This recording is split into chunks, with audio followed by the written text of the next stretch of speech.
pagi, Assalamualaikum warahmatullahi wabarakatuh. Waalaikumsalam warahmatullahi wabarakatuh. Ya, apa kabar hari ini? Apakah ada yang belum masuk? Baik, Baik, ya, semua dan semua sudah lengkap.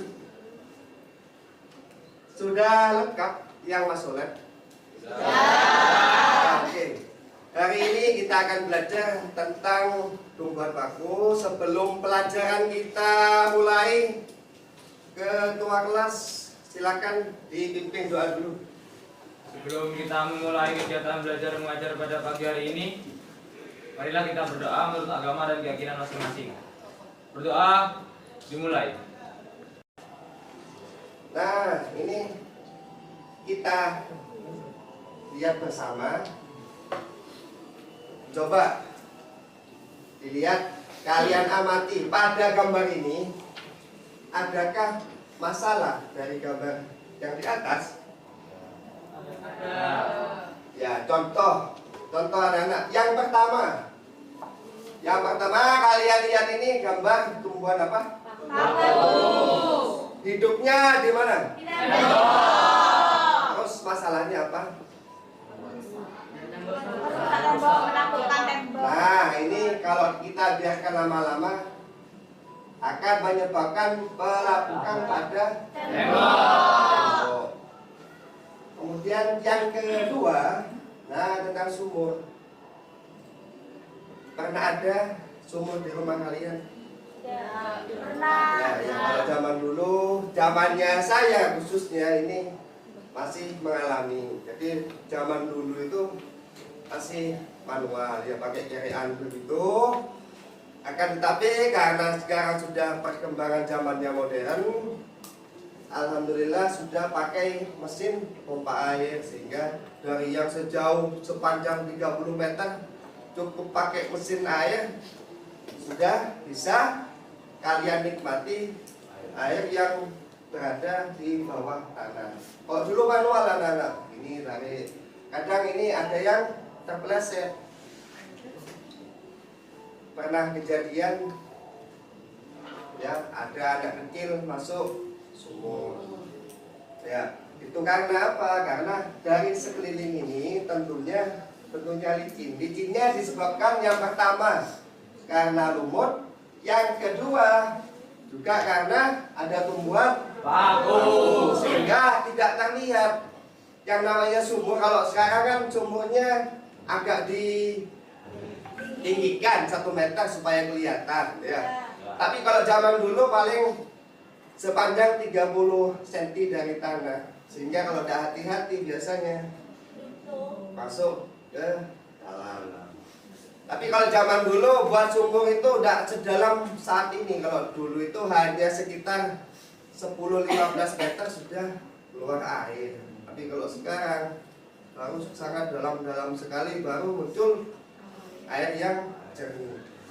Sudah dari gambar ini, pertanyaan saya, nah ini, mengapa tumbuhan paku yang menempel pada tembok dan sumur dapat melakukan bebatuan?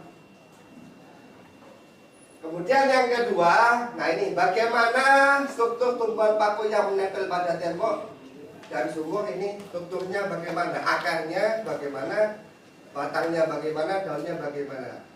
Dipersilakan yang mau memberikan komentarnya di awal. Yang pertama, alasannya apa nak? Ya Mbak, silakan Mbak Inaya. Akar tumbuhan paku itu lama-kelamaan menjadi besar Pak, sehingga bisa melakukan tembok. Ya, bagus sekali. Lama-kelamaan tumbuhan paku ini bisa menyebabkan ya pelapukan. Secara apa? Biologi. Silakan yang kedua. Ya, Badel, apa nak? Tumbuhan paku yang menempel pada tembok membuat terjadinya perubahan suhu, sehingga tembok menjadi lebih lembab Pak. Oke. Komentar kedua, pendapat dari temannya, dari Nadelina Jua ini, tumbuhan paku yang menempel pada tembok menyebabkan perubahan suhu. Tentunya suhu pada tekstur bebatuan atau batu batanya, sehingga lama-lama temboknya pun akan mengalami pelapukan. Ya, bagus sekali masukannya, terima kasih. Kemudian ada lagi anak-anak yang mau memberikan masukan. Ya, Mbak Ila. Itu karena terjadi pelapukan biologi atau organik. Jadi pelapukan biologi atau organik itu terjadi karena adanya aktivitas makhluk hidup seperti lumut dan tumbuhan paku dan tumbuhan akar paku yang menempel pada tembok. Ya, tepat sekali ya. Jadi betul yang dikatakan Inaya, kemudian Adel sama Ila, bahwa pelapukan itu terjadi. Kalau kita lihat di sini bahwa ini terjadi karena pelapukan secara biologi, anak-anak ya. Pada waktu SMP, kalian kan sudah mengenal beberapa jenis pelapukan. Ada pelapukan secara fisika, pelapukan secara kimia, pelapukan secara biologi. Ya, bagus sekali SMP-nya ya.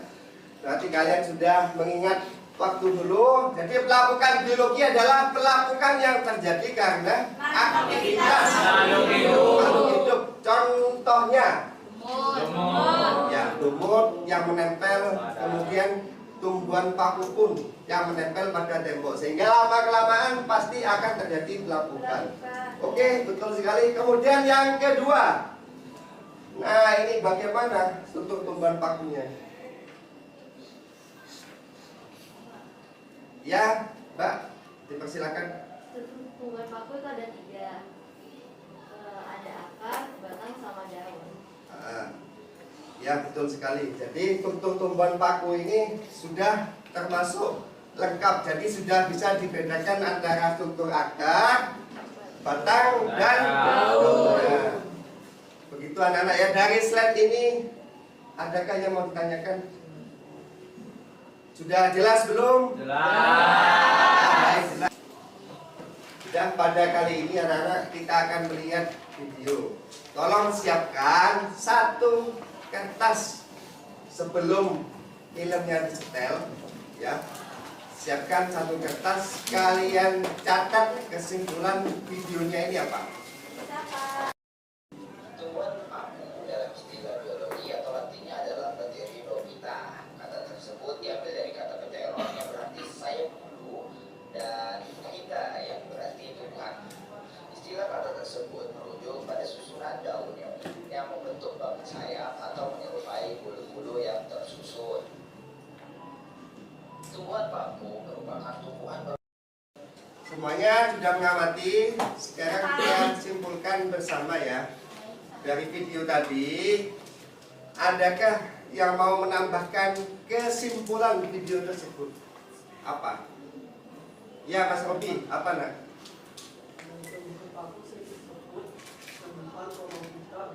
Karena memiliki akar, batang, dan daun sejati serta bereproduksi secara aseksual dengan berspora. Ya, bagus sekali Mas Robi. Jadi tumbuhan paku tersebut dari kesimpulan video dikatakan sebagai tumbuhan Cormovita berspora karena sudah memiliki alat apa nak? Memiliki akar, Ya, memiliki akar, batang, dan daun sejati, dan bisa melakukan reproduksi melalui melalui daun spora tersebut. Nah, untuk kali ini silakan kalian lihat dulu LKPD, silakan di scan barcode-nya. Dilihat dulu, ya scan dulu nak. Barcode-nya scan. Sudah bisa HP-nya? HP-nya bisa lihat LKPD? Bisa. Oke. Silakan diamati, adakah pertanyaan? Scan ya barcode-nya ya. Nah, itu kalian berkelompok 3 sampai 4 anak. Kemudian dijawab secara berdiskusi dengan teman kelompokmu. Itu yang pertama ya. Yang pertama. Kemudian yang kedua, pengamatan. Jadi yang kedua ini pengamatan dan diskusi secara berkelompok. Dengan apa Pak pengamatannya? Kita kan di lab TIK. Nah, pengamatannya pakai ini. Pakai yang namanya loop Android. Begitu anak-anak ya. Jadi setelah ini kalian berkelompok 4 anak minimal. Oke? Bisa dipahami? Diisi sambil pengamatan, diisi tabelnya, hasil pengamatannya bagaimana, dibuat dalam bentuk PowerPoint. Dinyalakan komputernya anak-anak untuk membuat PPT, dipersilakan. Di sini apa sana sih? Ya, biar cepat selesai, waktunya hanya 35 menit untuk buat PowerPoint. Selesai dan selesai besok dipresentasikan. Dari perwakilan kelompok 7 ingin mempresentasikan hasil kerja kelompok kami. Zone atau angka tumpukan pada paku ini muncul pada batang tersebut. Pak, Oh iya, silakan. Oke, silakan. Permisi mau tanya, itu kan paku meter BLKPD-nya tentang jenis paku homospora atau isospora. Bisa dijelaskan pengertian dari paku homospora atau isospora? Oke, makasih saya akan menjawab pertanyaan. Dan untuk hari ini kesimpulan pembelajaran pada tumbuhan paku, adakah yang mau menyimpulkan dari kelompok 1 sampai 8 tadi? Dipersilakan. Kesimpulan pembelajaran hari ini bahwa tumbuhan paku itu adalah, silakan ada yang mau membantu saya menyimpulkan pembelajaran? Saya Pak. Ya, Pak Ijel dulu. Baik, di sini saya akan menyimpulkan pembelajaran yang telah kita lakukan pada hari ini. Jadi, tumbuhan paku itu ada 3 jenis. Yang pertama, tumbuhan paku homospora. Yang mana tumbuhan paku homospora ini mampu menghasilkan jenis atau ukuran spora yang sama. Jadi, dapat kita katakan kalau paku homospora ini memiliki sifat spora yang homogen. Yang kedua, tumbuhan paku heterospora. Tumbuhan paku heterospora ini mampu menghasilkan 2 jenis spora dan ukuran yang berbeda. Yang mana spora yang kecil disebut mikrospora yang dimiliki oleh gamet jantan, dan yang besar disebut makrospora yang dimiliki oleh gamet betina.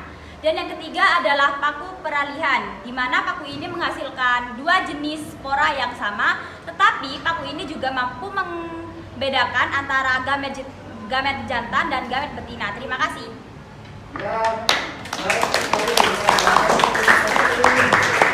Jadi untuk kesimpulan pembelajaran ini, bahwa paku itu ada 3 jenis berdasarkan sporanya. Yang pertama adalah paku homospora, yang kedua adalah paku heterospora, yang ketiga anak-anak tadi apa? Paku peralihan. Ya baik, terima kasih, kalian sudah sangat memahami pada materi tumbuhan paku. Kita lanjut next pada pertemuan berikutnya. Sebelum Bapak akhiri pembelajaran hari ini, supaya ilmunya lebih bermanfaat, dipersilakan ketua kelas memimpin doa penutup pembelajaran dulu. Terima kasih Mas Idan untuk doanya. Semoga ilmunya kalian bermanfaat dan membuat kalian semakin sukses, tambah pandai, tambah pintar ke depannya. Terima kasih semuanya anak. Sampai jumpa pada pertemuan berikutnya. Saya minta tolong untuk ketua kelas, laptopnya Bapak dikembalikan ke kantor nanti. Terima kasih, untuk LCD juga dikembalikan. Saya tutup sudah ya. Terima kasih. Assalamualaikum warahmatullahi wabarakatuh.